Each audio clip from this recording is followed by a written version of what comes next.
दोस्तों नमस्कार, मैं रमनीक भाई इस समय आपके समक्ष हूँ।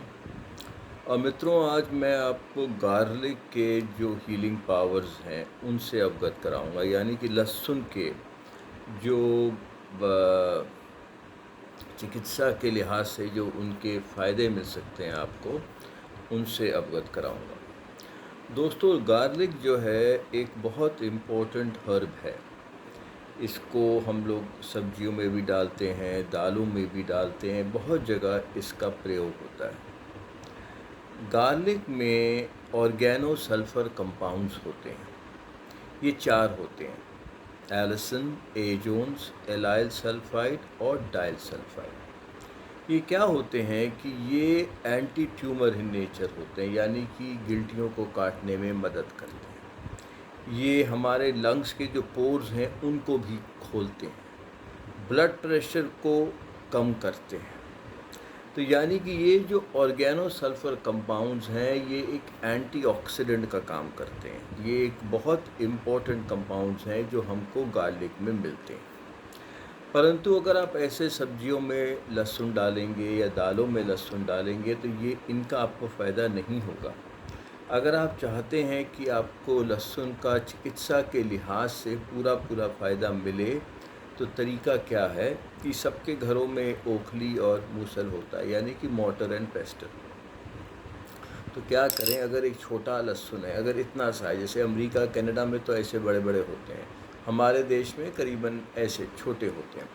तो आपको क्या करना है, लहसुन को खोलिए, उसकी 3 या 4 कलियां छोटी छोटी जो हैं बाहर निकालिए और ओखली में डाल दीजिए। उसके बाद उसमें आधा चम्मच पानी डालें और उसको सही से ऐसे करके कूट लीजिए। जब तक आप कूटते नहीं हैं तो ये ऑर्गेनो सल्फर कंपाउंड पैदा ही नहीं होते। यानी कि अगर आप लहसुन अपनी दालों में डाल रहे हैं, सब्जियों में डाल रहे हैं, तो वो केवल टेस्ट के लिए, स्वाद के लिए है। चिकित्सा के लिहाज से उसका कोई फ़ायदा नहीं मिलेगा आपको। तो यहाँ मैंने क्या बताया कि अगर आपको चिकित्सा के लिहाज से लहसुन का उपयोग करना है तो क्या करना है, आपने 3 या 4 कलियाँ निकाली, उसके अंदर ओखली में डाली, उसको सही से और क्या किया, आधा चम्मच पानी डाला, नॉर्मल चाय वाला चम्मच, और उसको सही से कूट लिया। कूटने के बाद आप टेढ़ी मेढ़ी जैसी भी गोली बनती है वैसे बना लीजिएगा, क्योंकि मैंने कहा है कि आधा चम्मच पानी डाला हुआ है आपने, तो टेढ़ी मेढ़ी गोली तो बन जाएगी। तो आप वो गोली बनाइए और उसको किनारे किचन में रख दीजिए। अब इसको 8 से 10 मिनट लगते हैं, ये जो कंपाउंड 4 पैदा हुए हैं इसमें, इसको 8 से 10 मिनट लगते हैं ग्रहण होने के लिए। तो यानी कि आप गोली बनाकर किचन में किनारे रख दीजिए।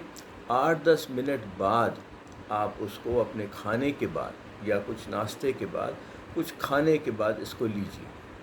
याद रखिएगा, ये जो गार्लिक थेरेपी है इसका रोज़ प्रयोग करना है और खाली पेट कभी ना लीजिएगा। खाली पेट लेंगे तो, क्योंकि अगर आप खाली पेट लेंगे तो आपको एसिडिटी का आभास हो जाएगा, खट्टे डिकार आ सकते हैं, तो वो फिर सही नहीं है। कुछ खाने के बाद इसका प्रयोग कीजिए और इसको रोज़ लीजिए। तो दोस्तों याद रखिए, ये जो गार्लिक थेरेपी है ये कैंसर में, अस्थमा में, हाइपरटेंशन यानी कि हाई ब्लड प्रेशर में, इन सब चीज़ों में बहुत कामयाब है। अच्छा दोस्तों, तो मैं चलता हूँ, आपका दिन शुभ रहे।